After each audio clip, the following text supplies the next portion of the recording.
Earlier report to sa scout katong ganinang akong makig-istorya ko ninyo. Putang in. I think God was somewhere else when the typhoon hit. Puro patay na asdalan. Hantod karon.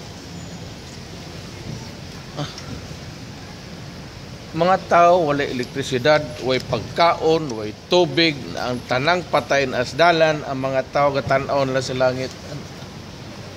Ang mga samdun, ang mga samdunon, dili gani ang among sakyang pulis ginapara sir na aming. I really do not know. The president had been there. Marroas was there. I would suggest that any suggestion lang baka abot doon na I do not mean to a state of calamity is not enough. There has to be a state of emergency because there is no local government functioning.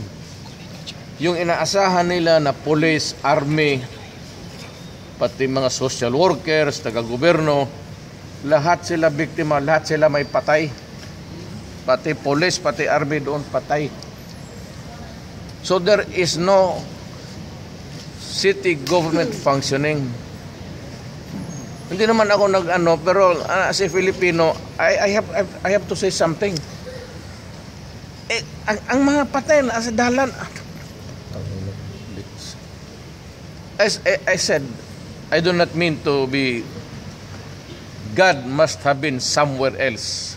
Or he forgot that there is a planet called Earth.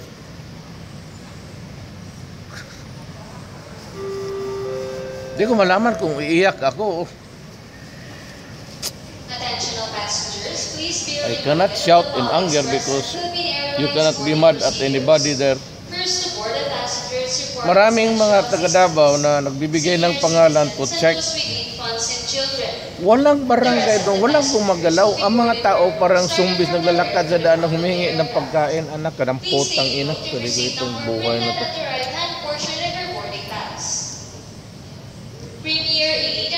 Hindi ko makita yung mayor. Hindi mo may, kasi biktima siya eh. Nobody was there. Actually, I was talking to Monte Agodo sa PNP. Marroas was there under the army commander.